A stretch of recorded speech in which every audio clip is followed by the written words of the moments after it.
we can determine if there's impairment. 2, we can rule out a medical condition.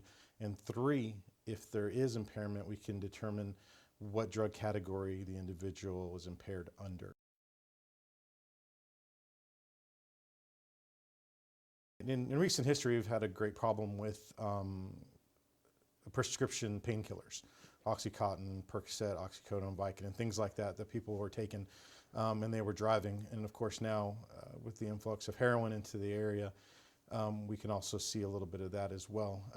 Antidepressants, or the central nervous system depressants, which include antidepressants, anti-anxiety, and antipsychotic drugs, are also out there that we may find.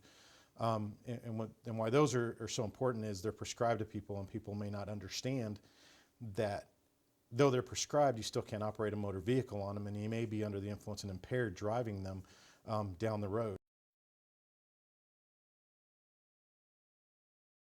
A DRE isn't here to take over another officer's stop. If the other officer pulls over somebody who they believe is impaired, that is their prerogative and their discretion to make an arrest based on what they see, their experience and training. But if they perform that arrest and they take the individual in, and the individual provides a breath sample and their alcohol concentration is 0, for example, but the officer saw, or the trooper or the deputy saw impairment out in the field, saying, wait a second, I had enough to arrest this individual. And he brought him in. And at that point, a DRE can come in when the individual's alcohol concentration was all 0s, but he has obvious signs of impairment. A DRE can come in and do his 12-step evaluation. As I said, includes a lot of vital signs, a lot of questions. We do field sobriety tests. They're a little bit different than the norm.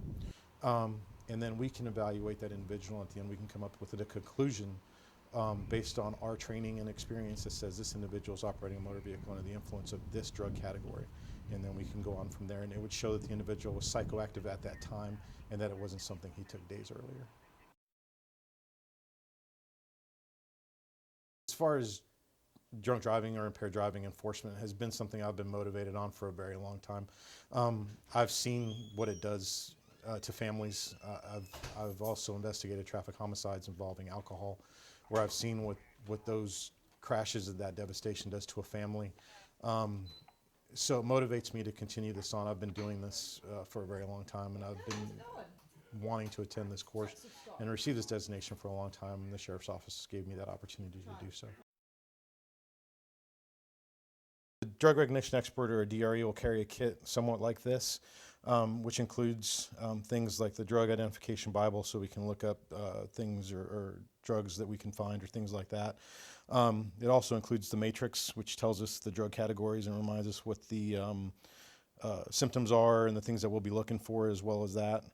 It includes a stethoscope and a sphygmomanometer, or a blood pressure cuff, because during the evaluations we're actually going to take blood pressures of the individuals that we're doing the evaluations on, as well as check their pulse 3 times.